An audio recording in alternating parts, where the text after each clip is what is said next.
नमस्कार, सगरमाथा प्राइम समाचारमा स्वागत छ। म कुलचन्द्र विष्ट। नमस्कार, म मेनुका श्रेष्ठ। सुरुमा प्रमुख समाचार।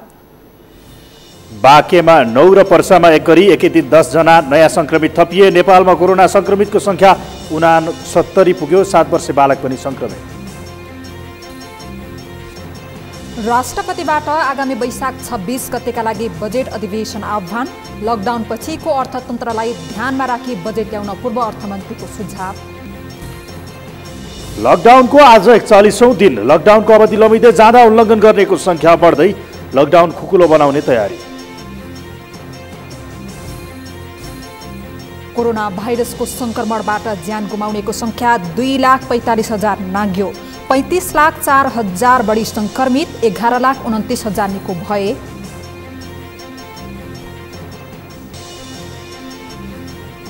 र 3 कर्मचारीमा कोरोना संक्रमण देखिए पनि जर्मन क्लब कोलनको प्रशिक्षण यथावत।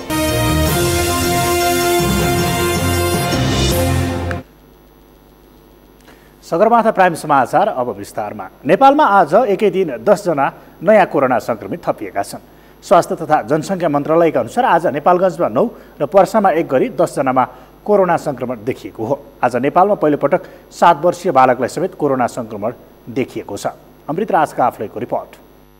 स्वास्थ्य मन्त्रालयका अनुसार पर्साको वीरगञ्ज महानगरपालिका वडा नम्बर 3 मा 36 वर्षीय पुरुष तथा नेपालगञ्जका 5 पुरुष र 4 जना महिलामा कोरोना संक्रमण देखिएको हो। उनीहरू 7 वर्षदेखि 58 वर्ष उमेर समूहसम्मका रहेको मन्त्रालयले जनाएको छ। यो सँगै नेपालमा संक्रमितको संख्या 69 पुगेको छ। संक्रमित सबैको स्वास्थ्य अवस्था सामान्य रहेको मन्त्रालयले जनाएको छ। पर्सा जिल्लाका 36 वर्षीय पुरुषको स्वाब नमुना परीक्षण एमपीएचएलमा गर्दा पोजिटिभ देखिएको छ।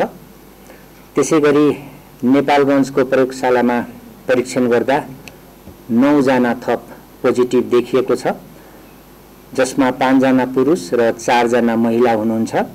उहाँहरू 7 देखि 58 वर्ष उमेरका रहनुभएको हामीलाई जानकारी प्राप्त भएको छ। यसरी आज थप 10 जना पोजिटिभ देखिएसँगै कुल संक्रमित हुनेको संख्या 69 पुगेको छ। स्वास्थ्य मन्त्रालयका अनुसार अहिले विराटनगरमा 31 र वीरगञ्जमा 9 जना उपचाररत छन्। नेपालगञ्जमा आइतबार संक्रमण देखिएका 9 सहित 10 जनाको उपचार सुरु भइसकेको छ। यसैगरी रूपन्देही, धनगढी र भरतपुरमा 1-1 जना उपचाररत छन्। 16 जना उपचारपछि निको भएर घर फर्किएका छन्। उपत्यकामा 4 र बाहिर 73 गरी 77 जना सम्भावित संक्रमित विभिन्न अस्पतालका आइसोलेसनमा रहेको स्वास्थ्य मन्त्रालयले जनाएको छ। रूपन्देहीमा 1 जना, नेपालगञ्जमा अहिलेसम्म 1 जना, बाँकी 9 जनालाई नेपालगञ्जको अस्पतालमा कोरोना हस्पिटलमा ल्याइदिए गरेको खबर हामीलाई प्राप्त भएको छ। धनगढीमा 1 जना, भरतपुरमा 1 जना, वीरगञ्जमा 9 जना र विराटनगरमा 31 जना गरी कुल 44 जनाको उपचार भइरहेको छ।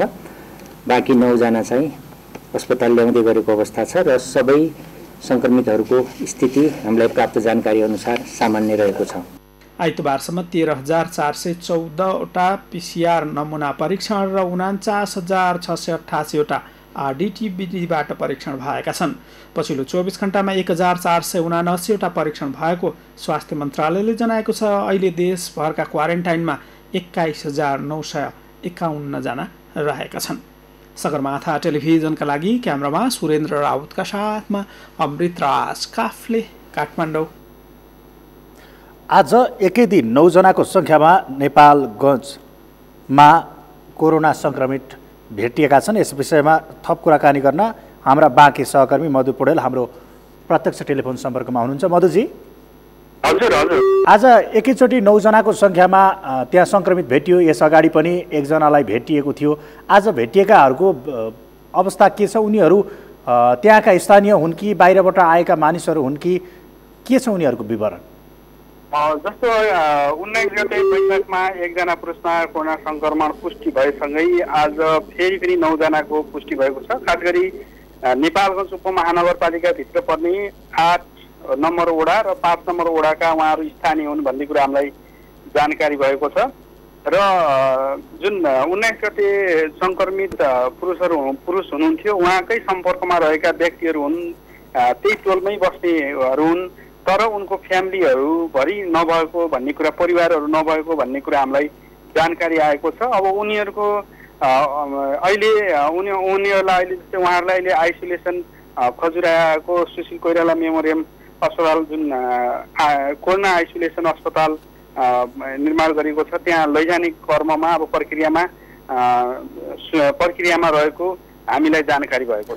मधुजी, यस अगाडि भेटिएका जो वृद्ध थिए उनी चाहिँ निरन्तर मस्जिदमा जाने गरेको कुरा पनि हामीले जानकारी प्राप्त गरेका थियौँ अनि उनकै सम्पर्कमा रहेका आज 9 जनामा यो देखिनु भनेको त अन्यमा पनि फैलने सङ्क्रमणको अवस्था त देखियो नि त, सङ्क्रमण फैलने अवस्था देखियो।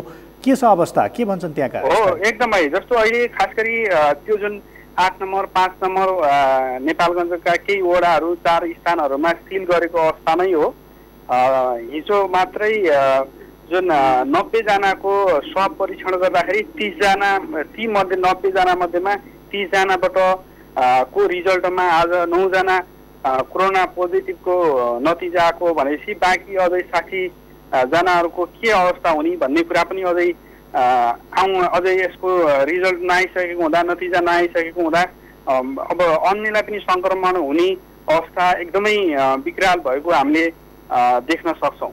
मधुजी, जो अहिले आज 9 जना भेटिए उनीहरू कहाँ गए, कसो गए, कहाँ गए, के गरे, यो बिचको समयमा उनीहरू कसको सम्पर्कमा गए, कसको संसर्गमा गए भन्ने कुरा त ट्रेसिङ भयो होला।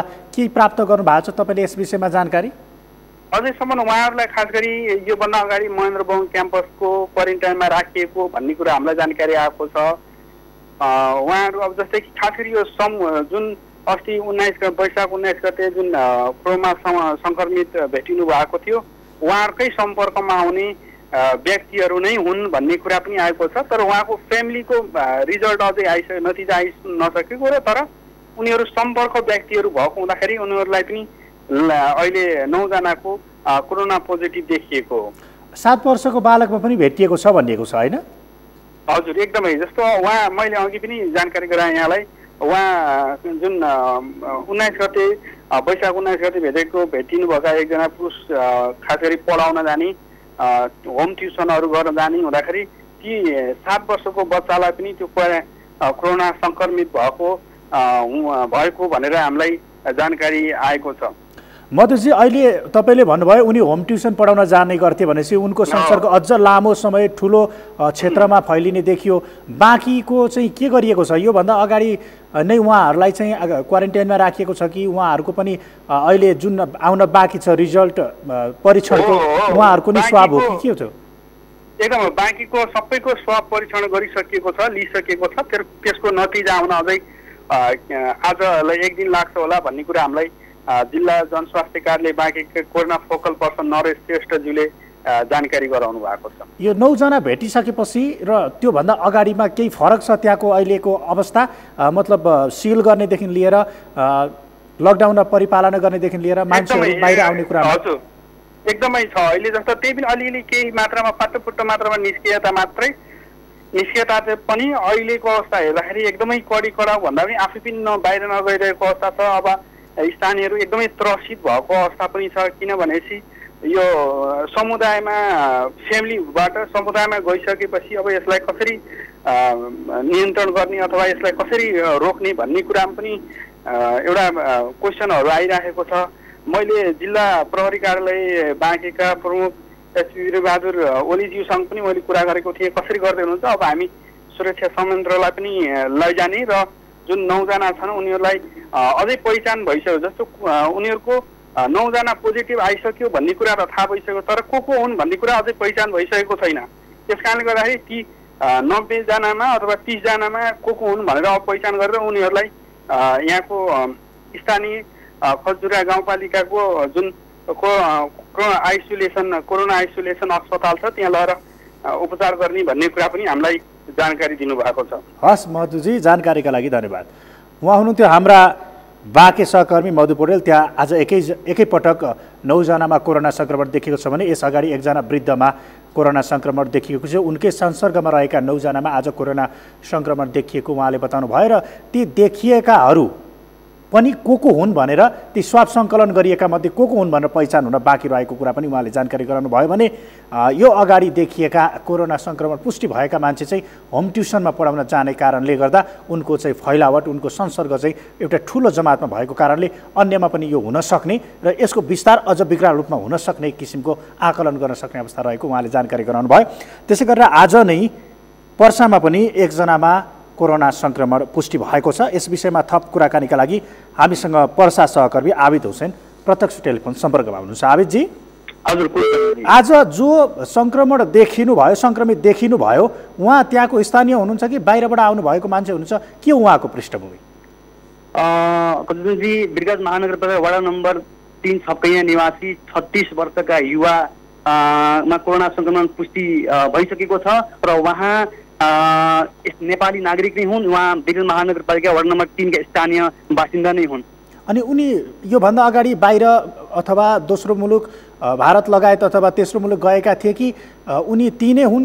उनी यिनै बसिरहेको अवस्था थियो अहिलेसम्म? के थियो उनको अवस्था? यसअघि वैशाख 17 मा बिरगंज महानगरपालिका वडा नम्बर 2 का 50 वर्षीयमा जुन कोरोना सङ्क्रमण पुष्टि भएको थियो र बिरगंज महानगर वडा नम्बर 3 मा जुन महानगरपालिकाको कार्यालयमा सरसफाई शाखामा कार्यरत कर्मचारी थिए, उनीको कन्ट्याक्ट ट्रेसिङको आधारमा गरिएको PCR परीक्षणको क्रममा आज एकजना थप पुष्टि भएको नयाँ अस्पतालका प्रमुख मेडिकल सुप्रिन्टेन्डेन्ट डाक्टर मधुर उपाध्यायले जानकारी दिनुभएको छ। आबिदजी, जो अस्ति भेटिए उनी र आजको मान्छेमा के कनेक्सन छ, के सम्बन्ध छ? उनीहरू एकै ठाउँ काम गर्ने हुन् कि अथवा आफन्त हुन् कि? कसरी चाहिँ यो सम्पर्क स्थापित भयो?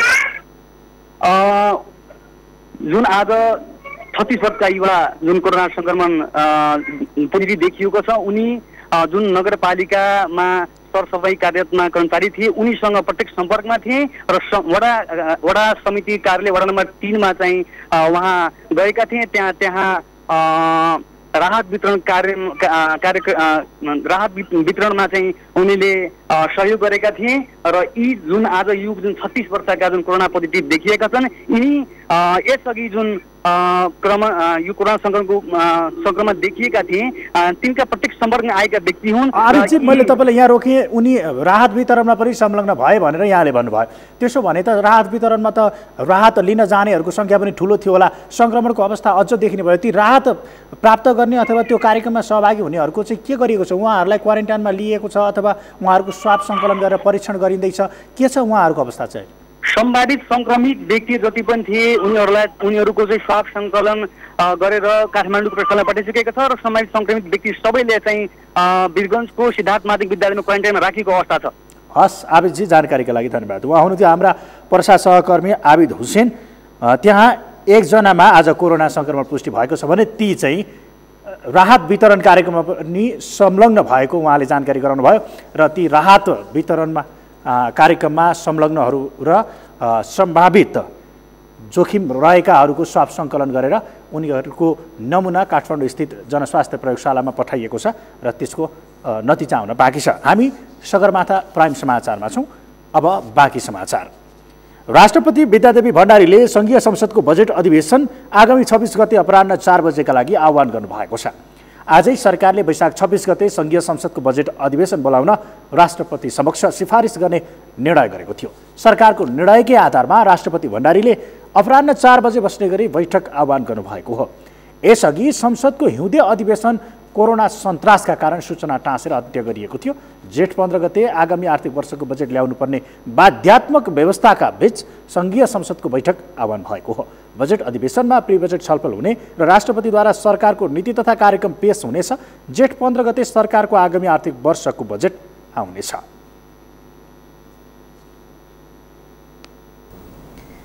चैत 11 गतेबाट जारी लकडाउनको आज 41औं दिन पुगेको छ।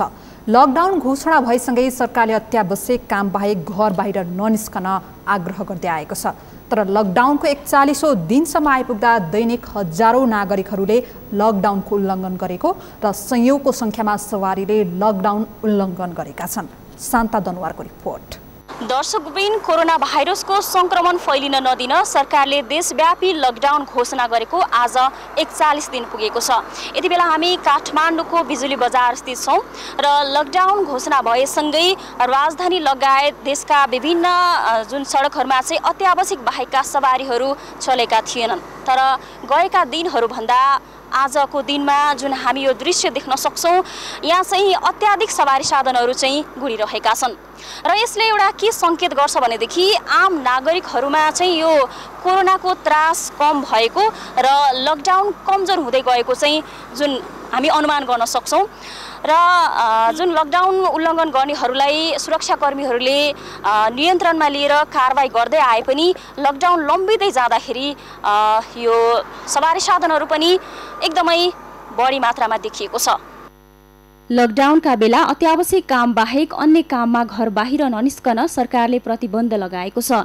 तर अधिकांश मानिसहरूले लकडाउनको पालना गर्दै गर्दा अर्कातिर दैनिक हजारौंको संख्यामा लकडाउनको उल्लङ्घन समेत भइरहेको छ।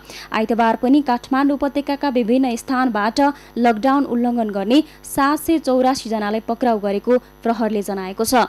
त्यस्तै लकडाउन जारी भएदेखि 19,142 सवारी साधनलाई नियन्त्रणमा लिएको महानगरीय ट्राफिक प्रहरी महाशाखा जनाएको छ।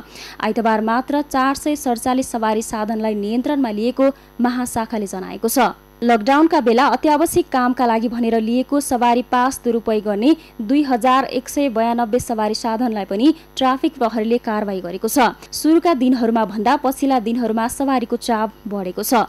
अत्यावश्यक कामका लागि सञ्चालन भएका सवारी बाहेक अन्य सवारी पनि सञ्चालनमा आउन थालेका छन्। पछिल्ला दिनहरूमा उपत्यका बाहिरबाट दैनिक 500 को हाराहारीमा पास भएको सवारी भित्रिएको र सरकारी कार्यालयहरू पनि सञ्चालनमा आउन थालेको, राहत वितरण कार्यालय पनि सवारीको चाप बढेको महानगरीय ट्राफिक प्रहरी महाशाखाका प्रमुख वरिष्ठ उपरीक्षक भीम प्रसाद ढकालले जानकारी दिएका छन्।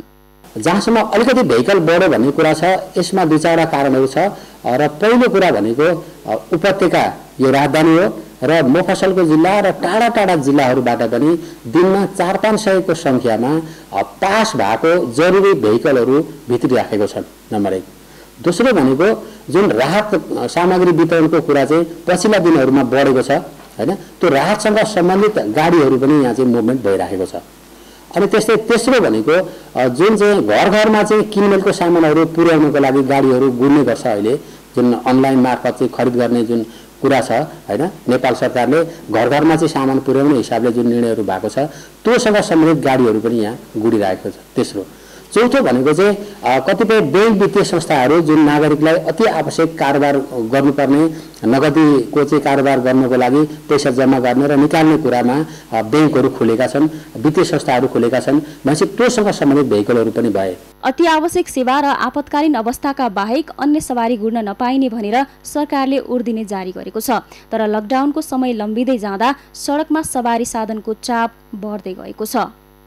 विश्वभर कोरोना भाइरसबाट संक्रमण भएर मृत्यु हुने नेपालीहरूको संख्या 73 पुगेको छ भने 5000 भन्दा बढी नेपालीहरू संक्रमित भएका छन् र नेपालमा यति बेला यो कोरोना भाइरसको संक्रमण नफैलियोस् भनेर लकडाउन जारी रहेको छ। तर पछिल्ला दिनहरूमा लकडाउनको उल्लङ्घन भइरहेका कारण यो संक्रमणको जुन जोखिम चाहिँ थप भएको चिन्ता भइरहेको छ।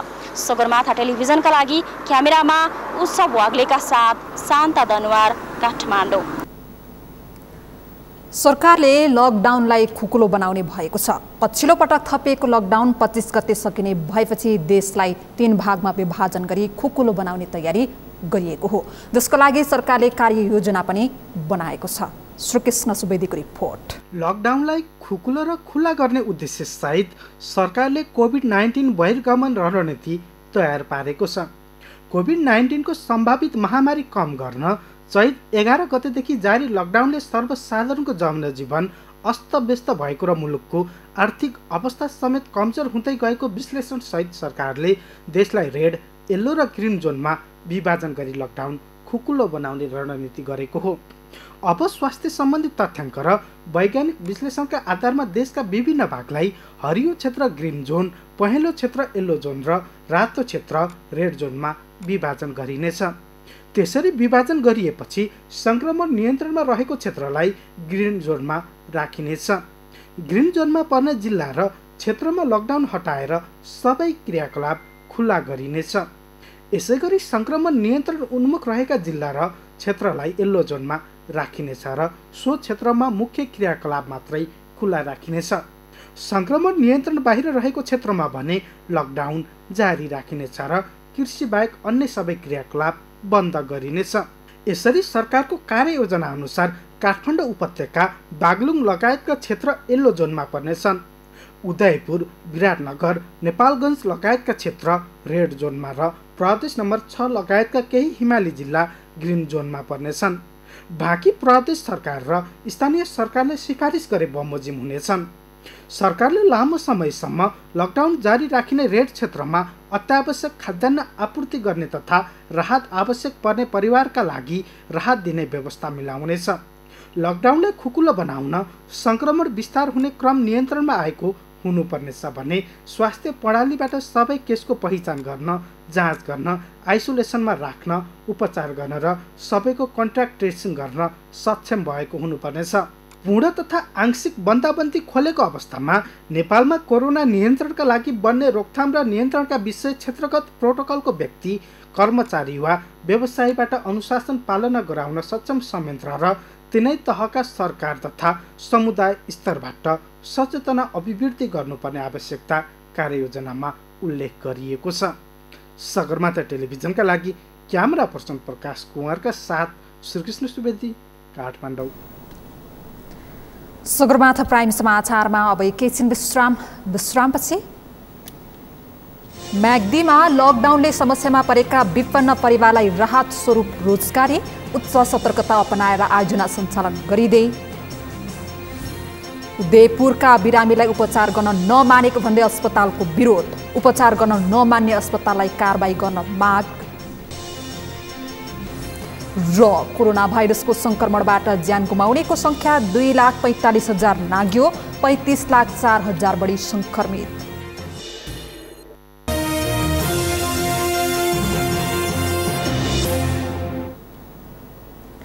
विश्रामपछि सगरमाथा प्राइम समाचारमा स्वागत छ। अब बाँकी समाचार। कोरोना भाइरस रोकथामका लागि नेपालमा करिब 1.5 महिनादेखि जारी लकडाउनका कारण समस्यामा परेका विपन्न र मजदुरहरूका लागि राहत बापत म्याग्दीमा काम दिन थालिएको छ। हालसम्म कोरोना संक्रमित नभेटिएको म्याग्दीमा स्थानीय मजदुर र उपकरण परिचालन गरेर सतर्कता अपनाएर आयोजना सञ्चालन हुन थालेका हुन्। म्याग्दीबाट सन्तोष गौतमको रिपोर्ट। लकडाउनका कारण श्रमिक र विपन्न समुदायको रोजीरोटी गुमेर सबैभन्दा बढी समस्यामा परेका छन्। म्याग्दीमा लकडाउनबाट अति प्रभावित विपन्न समुदायलाई लक्षित गरेर राहत बापत विकास आयोजनाका काम दिन थालिएको छ। मजदुरहरूलाई रोजगारी सिर्जना भएपछि राहत मिलेको छ। लकडाउनका कारण गाउँ बाहिर काम गर्न जान नपाएका मजदुरहरूलाई छाक टार्नकै लागि सरकारी राहतकै मात्र भर पर्नु परेको छैन।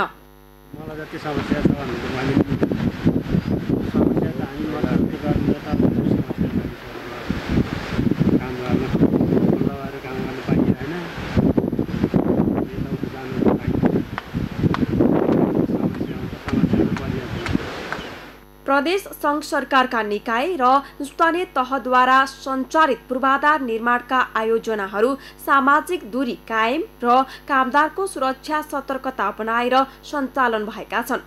बाहिरका कामदार भित्रन नदिने तर भएका र स्थानीय कामदारलाई परिचालन गरेर विकास आयोजना सञ्चालन गरिएका हुन्। घर जान नपाएका र स्थानीय मजदुरहरूलाई परिचालन गरेर निर्माण सामग्री उपलब्ध आयोजनाका कामलाई निरन्तरता दिँदा राहत वितरणमा गर्नुपर्ने खर्च बचतका साथै विकास समेत भएको छ। कामदारहरूको अभाव नै भन्नु पर्यो। अब उनीहरू लकडाउनमा बस्नु परेका कारणले विकास निर्माणका कामहरू अब ठप्प प्राय थियो। उपभोक्ता समितिले गाउँ गाउँमा गर्ने कामहरू अब आजको यो छलफलले जलविद्युत प्रसारण लाइन एक्साभेटर प्रयोग गरेर सडकको ट्र्याक खोल्ने, नाली बनाउने, सुधार गर्ने, मोटर चल्ने पुल, ढलान, नदी नियन्त्रणका लागि पर्खाल लगाउने, सिँचाइ, खानेपानी, विद्युतीकरण, भवन निर्माणको काम सञ्चालनका लागि स्थानीय प्रशासनले समेत सहजीकरण गरेको छ। छिटो पनि सिद्धाउनु पर्ने र ढिला गरियो भने फेरि त्यो बजेट पनि भएको भएर चाहिँ हामीले चाहिँ यो काम पनि छिटो सम्पन्न होस् र स्थानीय मान्छेहरूलाई पनि रोजगारी हुने भयो। स्थानीय मान्छेलाई रोजगार पनि चाहिँ सदुपयोग जस्तो पनि हुनु। लकडाउनमा कतिपय मानिसहरू सहरबाट जन्मथलो फर्किएकाले गाउँमा काम गर्ने जनशक्तिको कमी छैन। कोरोना संक्रमण नभेटिएका ठाउँमा भएका मजदुर परिचालन गर्दा विकासका कामले पनि गति लिने र मजदुरहरूलाई भोकभोकै बस्नुपर्ने समस्या हट्ने देखिन्छ। म्याग्दीबाट सन्तोष गौतमको रिपोर्ट। उदयपुर ठेगाना भएका बिरामीहरूलाई अस्पतालहरूले उपचार गराउन नमानेको भन्दै बाहिर निकालेको घटना सार्वजनिक भएपछि उदयपुरमा चर्को विरोध सुरु भएको छ। वैशाख 16 गते मंगलबार प्रसुतिका लागि भर्ना भएकी उदयपुरको त्रियुगा नगरपालिका 11 की सरस्वती रौनियालाई विराटनगरको नोबेल अस्पतालले उदयपुर ठेगाना भएकै कारण अपरेसन थिएटरबाट अन्य अस्पतालमा रेफर गरेसँगै विरोध सुरु भएको हो। उदयपुरबाट गणेश उप्रेतीको रिपोर्ट। जुनसुकै अवस्थामा पनि उपचार पाउनु नागरिकको नैसर्गिक अधिकार हो। झन् डाक्टरहरूले त शत्रुको उपचार गर्दा समेत कुनै पूर्वाग्रह राखिने छैन भन्दै हिपोक्रेटिक ओथ अर्थात् शपथ लिएका हुन्छन्। तर नागरिकको उपचार गराउने मुख्य उद्देश्य देखाएर स्थापना भएका अस्पतालहरूले कोरोना भाइरसको कारण देखाउँदै अपरेसन थिएटरबाट बिरामी निकाल्ने मानवीय संवेदना विरुद्धको काम भएपछि विरोध बढेको छ। विराटनगरको नोबेल अस्पतालले प्रसुतिका लागि अपरेसन गराउन थिएटरभित्र छिराइसकेपछि उदयपुर ठेगाना भएकै आधारमा फिर्ता पठाएपछि त्यसको विरोध गर्दै अस्पताललाई कारबाही माग भएको हो। उदयपुरका जनप्रतिनिधिहरूले संयुक्त रूपमा पत्रकार सम्मेलन गरी उदयपुरका बिरामी उपचार नगर्ने र रेफर गर्ने अस्पतालहरूलाई तत्काल कारबाही प्रक्रिया अघि बढाउन प्रदेश सरकार र संघीय सरकारको ध्यानकर्षण नै गरेका छन्। कुनै नागरिक अस्पतालमा स्वास्थ्य उपचार गर्न जान्छ भने उसलाई त्यसै कुनै पनि खालको विभेद गर्न पाइँदैन। यो हामीले संविधानले व्यवस्था अन्तर्राष्ट्रिय मानवीय कानुनले अन्तर्राष्ट्रिय मानव अधिकार कानुनले व्यवस्था गरेको विषय हो। तर त्यसका विरुद्धमा आज जुन मध्ययुगीन विभेदको घटना आज नोबेल अस्पतालले भएको छ यो अत्यन्तै शर्मनाक छ, यो खेदजनक छ।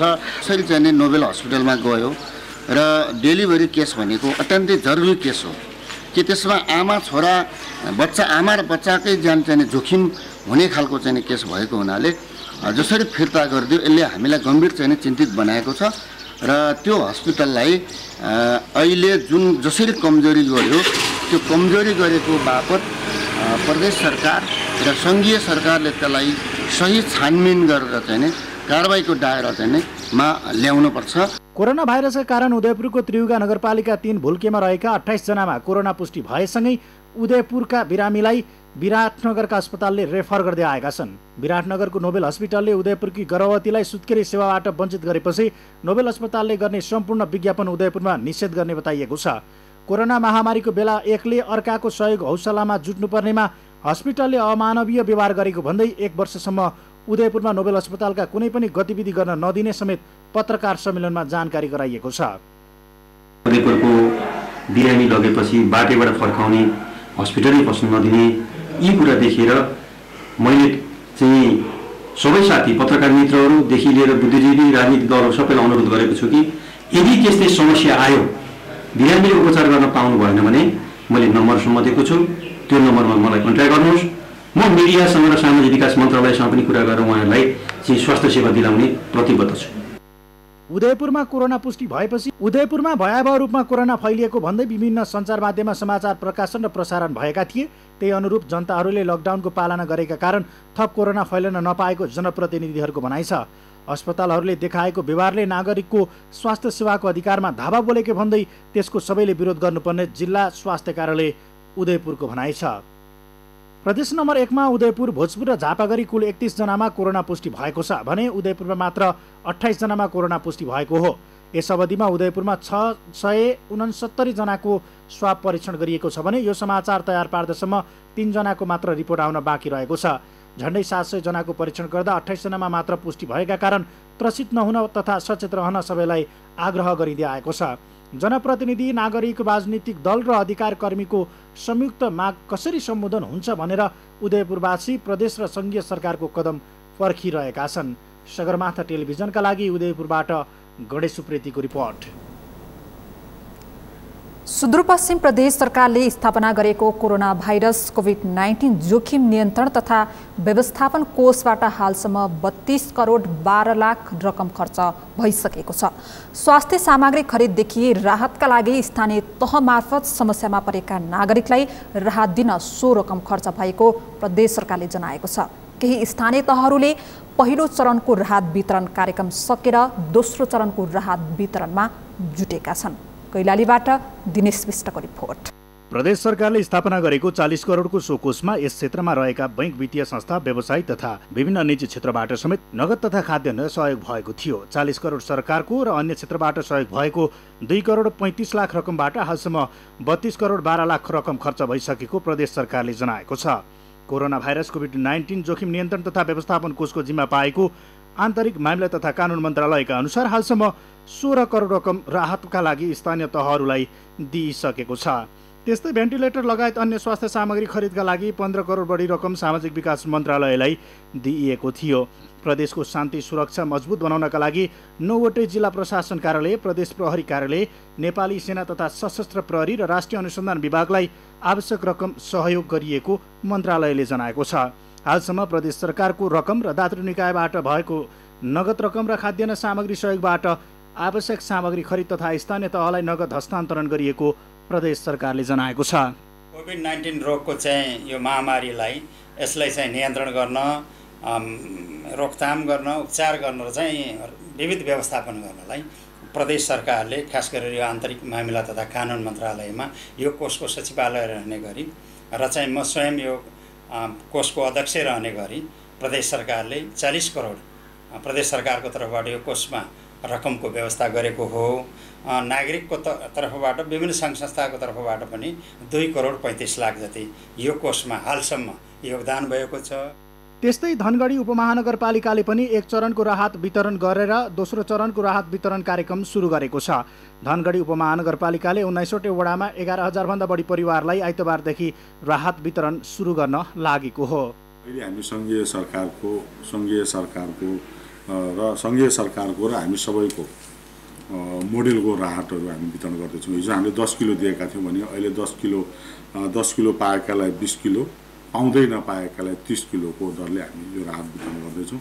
यो प्रत्यक्ष रूपमा स्थानीय सरकारले आफ्नै बजेटबाट यो राहत वितरण गर्छ। लगभग अब 2.5-3 करोड रुपियाँ जति हामीले लगभग त्यतिसम्म खर्च हुन्छ होला जस्तो मलाई लाग्छ। महामारीको रूपमा देखिएको विश्वमा कोरोना भाइरससँग सामना गर्न नेपालमा पनि 1 महिना लामो लकडाउन भएपछि धनगढी उपमहानगरपालिकाले मात्रै 11,369 परिवारलाई राहत वितरण गर्ने जनाएको छ। जस्तै हामीले वडामा यसरी बाँड्यौँ, तर कतिपय मान्छेहरू हामी कहाँ यहीँ आउँछन्, ल मैले हिजोदेखि खाना खान्छन् सर भन्छन्, 2 जना 3 जना त्यसरी बाँड्यौँ। त्यो एभरेजमा हेर्दाखेरिमा हामीले 7,000 12जनालाई बाँडिसक्यौँ। वडामा चाहिँ 6,345 जना भए र यसरी आएर 2-3 जनालाई फ्लोट गरेर हेर्दाखेरि हामीले 7,000 12 अब हामीलाई फेरि तथ्याङ्क हेर्दाखेरिमा 4,357 जनालाई बाँड्नुपर्ने भयो। 4,357 जनालाई प्रदेशले पठाएको कार्यविधि नोम्स अनुसारमा 30 किलो चामल, 3 किलो दाल, 2 किलो नुन, 2 लिटर तेल, 2 किलो चिनी, 4 पिस साबुन यसरी बाँड्नुपर्ने भएको छ। प्रदेश सरकारबाट प्राप्त भएको राहत तथा विभिन्न निकायबाट सहयोग भएको रकम तथा खाद्यान्नबाट स्थानीय तहले राहत वितरणमा जोड दिइरहेका छन्। सगरमाथा टेलिभिजनका लागि कैलालीबाट दिनेश विष्टको रिपोर्ट। साना तथा मझोला उद्योग र असङ्गठित क्षेत्रका मजदुरलाई सम्बोधन गर्ने गरी आगामी आर्थिक वर्षको बजेट आउनुपर्नेमा सांसदहरूले जोड दिएका छन्। संसदको उद्योग तथा वाणिज्य र श्रम तथा उपभोक्ता हित समितिमा भएको छलफलमा कोरोनाका कारण साना उद्योग र असङ्गठित क्षेत्रका श्रमिकहरू सङ्कटमा परेकाले आगामी बजेटमा सम्बोधन हुनुपर्ने सांसदहरूले बताएका हुन्।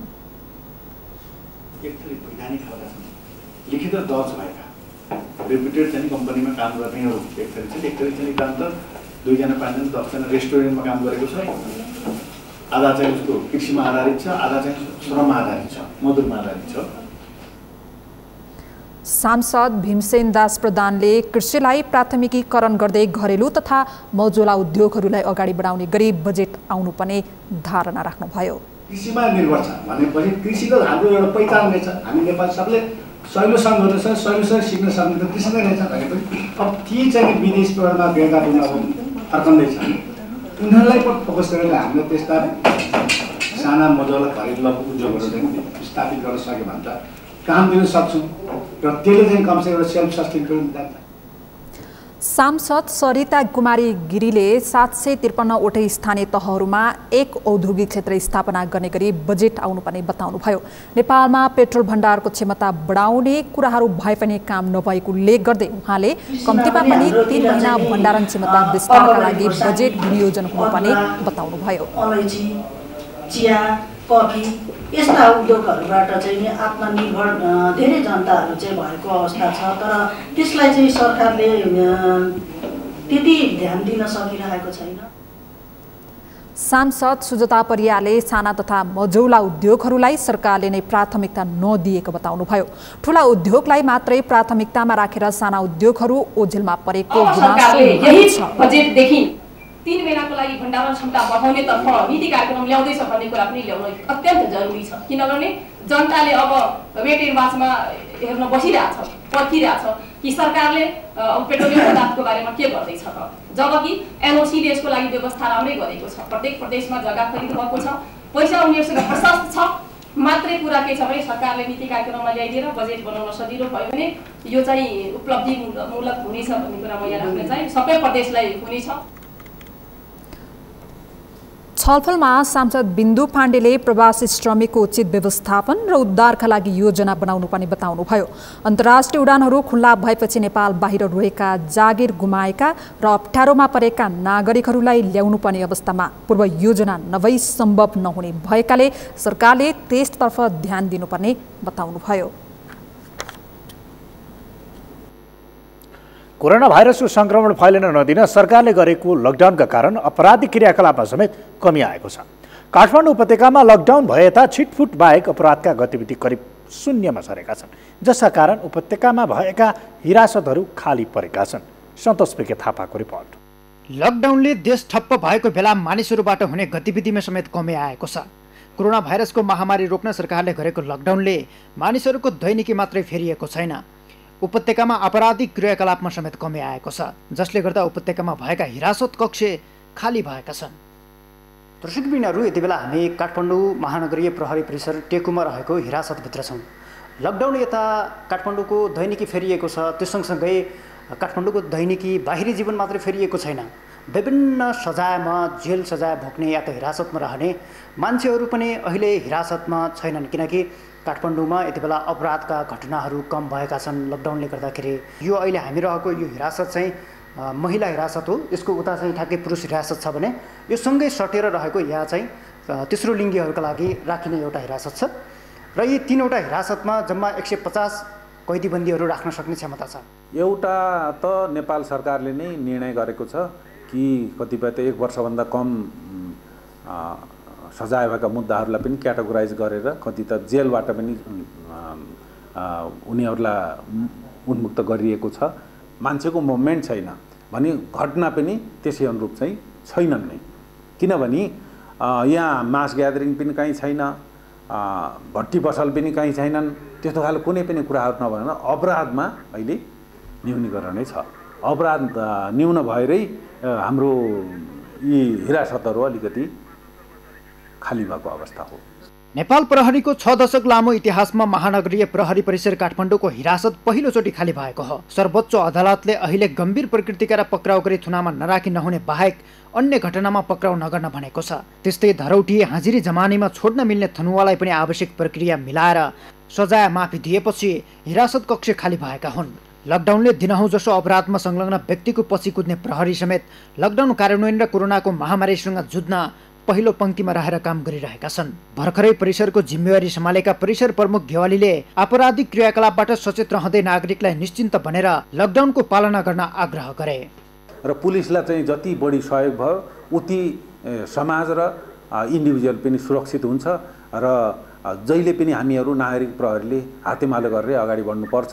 ह्यान्ड टु ह्यान्ड भएर अगाडि बढियो भने हरेक चुनौतीहरूलाई हामीले सहज किसिमले चाहिँ सामना गर्न सक्छौँ। अपराधका दृष्टिले उपत्यकालाई सबैभन्दा संवेदनशील क्षेत्र मानिन्छ। काठमाडौँ माताहत रहेका 14वटा हिरासत कक्षमा दैनिक 500 थनुवा रहँदै आएका छन्। विश्वमा कोरोनाको संक्रमण बढेका बेला हिरासत तथा कारागारमा पनि उचित सचेतता अपनाउन जरुरी छ। सगरमाथा टेलिभिजनका लागि क्यामेरामा दिपेन्द्र थापा मगरका साथमा सन्तोष भिके थापा, काठमाडौँ। नेपाल विद्यार्थी सङ्घले अनलाइन अध्ययनका लागि विद्यार्थीहरूलाई निःशुल्क इन्टरनेट उपलब्ध गराउन नेपाल टेलिकमसँग माग गरेको छ। लकडाउनमा विद्यार्थीहरूको पठन पाठन बन्द भएको र विश्वविद्यालय एवं विद्यालयहरूले अनलाइन कक्षा सुरु गरेको अवस्थामा विद्यार्थीलाई सामाजिक उत्तरदायित्व अन्तर्गतको बजेटबाट निःशुल्क इन्टरनेट उपलब्ध गराउन नेभी सङ्घले माग गरेको हो। नेभी सङ्घले आज टेलिकमका प्रबन्ध निर्देशक दिल्लीराम अधिकारीलाई ज्ञापन पत्र बुझाउँदै विद्यालय तथा क्याम्पसहरूसँग विवरण लिएर निःशुल्क इन्टरनेट उपलब्ध गराउन माग गरेको हो। विद्यार्थीहरूको वर्तमान परिस्थितिमा शुल्क तिरी इन्टरनेट सेवा लिएर पढाइ जारी राख्ने अवस्था नरहेको हुँदा सम्पूर्ण विद्यार्थीहरूलाई अध्ययनका लागि आवश्यक इन्टरनेट सुविधा निःशुल्क उपलब्ध गराउन हामी जोरदार माग गर्दछौँ। त्यसका लागि संस्थागत सामाजिक उत्तरदायित्व अन्तर्गतको बजेटको सदुपयोग गर्न तथा अन्य आवश्यक प्रबन्ध समेत प्रबन्ध गर्न समेत नेपाल विद्यार्थी सङ्घ आग्रह गर्दछ। नेपाल टेलिकमका प्रबन्ध निर्देशक दिलराज अधिकारीले निःशुल्क इन्टरनेट उपलब्ध गराउँदा टेलिकमको नेटवर्कमा असर पार्ने भएकाले न्यूनतम शुल्कमा उपलब्ध गराउने व्यवस्था गरिएको बताउनु भयो। उहाँले नेटवर्क युटिलाइजेसनमा ब्यालेन्स पनि हुने र अनावश्यक दबाव पनि नपर्ने गरी बिहान 5 बजेदेखि 10 बजेसम्मका लागि सस्तो दरमा इन्टरनेट उपलब्ध गराइएको बताउनु भयो। नेटवर्कको युटिलाइजेसनलाई पनि ब्यालेन्स गर्न सकियोस्, ट्राफिक ब्यालेन्स पनि गर्न सकियोस् र नेटवर्कमा अननेसेसरी चाहिँ प्रेसर क्रिएट नहोस् भन्ने हिसाबले हामीले अहिलेको जुन प्याकेज भनेको धेरै सस्तोमा लागेको छ र सर्टेन पार्ट हामी बिहानमा युज गर्ने जतिखेर हाम्रो व्यावसायिक इन्टरनेट सर्भिस र व्यावसायिक कलहरू कम हुन्छ त्यो हुनाले 5 बजेदेखि 10 बजेसम्म फेरि विद्यार्थीलाई पनि त्यो टाइम हाम्रो फर्टाइल टाइम हो पढ्नको निम्ति हैन। त्यो बेलामा मेटेरियलहरू डाउनलोड गर्ने, कतिले अनलाइन क्लास पनि सुरु गर्नुहुन्छ, कसैले मेटेरियलहरू डाउनलोड गर्ने, बाँकी अवधिको लागि पुग्ने हिसाबले हामीले चाहिँ अर्को अफरमा चाहिँ राखेको छ। सामुदायिक विद्यालय तथा सरकारी क्याम्पसमा अध्ययन गर्ने विद्यार्थीहरूका लागि शिक्षा मन्त्रालय एवं सञ्चार मन्त्रालयसँगको समन्वयमा अझै केही सहुलियत दिने ठाउँ रहेको प्रबन्ध निर्देशक अधिकारीले बताउनु भयो। कोरोना भाइरस रोकथाम तथा नियन्त्रणका लागि सेभ द चिल्ड्रेनले सरकारलाई विभिन्न स्वास्थ्य सामग्रीहरू उपलब्ध गराएको छ। सेभ द चिल्ड्रेनले आज स्वास्थ्य तथा जनसङ्ख्या मन्त्री भानुभक्त ढकाललाई PPE लगायतका स्वास्थ्य सामग्री उपलब्ध गराएको हो। सेभ द चिल्ड्रेनले 1743 थान PPE सहित N95 मास्क लगायतका स्वास्थ्य सामग्री उपलब्ध गराएको हो। स्वास्थ्य सामग्रीहरूमध्ये 343 थान PPE प्रदेश नम्बर 2 को लागि र 200 थान कर्णाली प्रदेशका लागि उपलब्ध गराइदिन सेभ द चिल्ड्रेनले मन्त्रालयलाई आग्रह समेत गरेको छ। बाँकी 1200 थान PPE र अन्य स्वास्थ्य सामग्री भने मन्त्रालयले आवश्यकताका आधारमा कोरोनाको उपचार हुने स्वास्थ्य संस्थामा उपलब्ध गराउन सक्नेछ। नेपाली जनतामा पनि एउटा आत्मबल यसले वृद्धि गरेको छ। म यहाँहरूसँग यति मात्रै आग्रह गर्न चाहन्छु, केन्द्रमा ल्याएर तपाईँहरूले यो बुझाउनु भएको सामग्रीहरू यहाँ मन्त्रालयको तर्फबाट संस्थागत ढङ्गले हामी हाम्रो टेकुको कार्यालयमा पठाउने छौँ। कुन संस्थाले कुन सामग्री दिनुभयो, कुन मितिमा दिनुभयो, यहीँको मातहतबाट जाने गरी दिनुभयो अथवा अहिले यहाँहरूले भन्नुभयो जस्तै प्रदेश 2 कर्णाली प्रदेश जस्तोमा यति यति पठाएर बाँकी चाहिँ तपाईँहरूले बाँड्नुहोस् भनेर पठाउनु भयो। यो सबै तपाईँहरूले भन्नुभएका कुराका आधारमा नै ती सामग्रीहरू सम्बन्धित ठाउँमा पुर्याउनको निम्ति सरकारको तर्फबाट हामी प्रतिबद्ध छौँ। कोरोना भाइरसको महामारी विरुद्धको लडाईँमा थोरै भए पनि सहयोग होस् भन्ने उद्देश्यले सरकारलाई स्वास्थ्य सामग्री उपलब्ध गराएको सेभ द चिल्ड्रेनकी कार्यवाहक नेपाल प्रमुख वन्दना रिसालले बताउनु भयो। नेपालमा सेभ द चिल्ड्रेनले विगत 40 वर्षदेखि बालबालिकाको क्षेत्रमा काम गर्दै आएको छ। डिक्स होमले लकडाउनमा घरमै बसेका विद्यार्थीहरूका लागि डिक्स होम घरमै क्लास कार्यक्रम सुरु गरेको छ। डिक्स होम र डेयर वाक लर्निङ सेन्टरको सहकार्यमा वैशाख 20 गतेदेखि कक्षा सञ्चालन भएको छ। कक्षा 4 देखि 10 सम्मको गणेशजी अङ्ग्रेजी, गणित, नेपाली र विज्ञान विषयको कक्षा लिन सकिने डेक्समले जनाएको छ। कक्षा डिसोमको च्यानल नम्बर 117 मा बिहान 8 बजेदेखि बेलुका 8 बजेसम्म सञ्चालन हुनेछ। सगरमाथा प्राइम समाचारमा पुनः एकैछिन विश्रामपछि कोरोना भाइरसको संक्रमणबाट ज्यान गुमाउनेको संख्या 2,45,000 नाग्यो। 35,04,000 बढी संक्रमित, 11,29,000 निको भए र 3 कर्मचारीमा कोरोना संक्रमण देखिए पनि जर्मन क्लब कोलनको प्रशिक्षण यथावत मे महिनाबाट सुरु गर्ने भनिएको शीर्ष डिभिजन लिग भने अनिश्चित।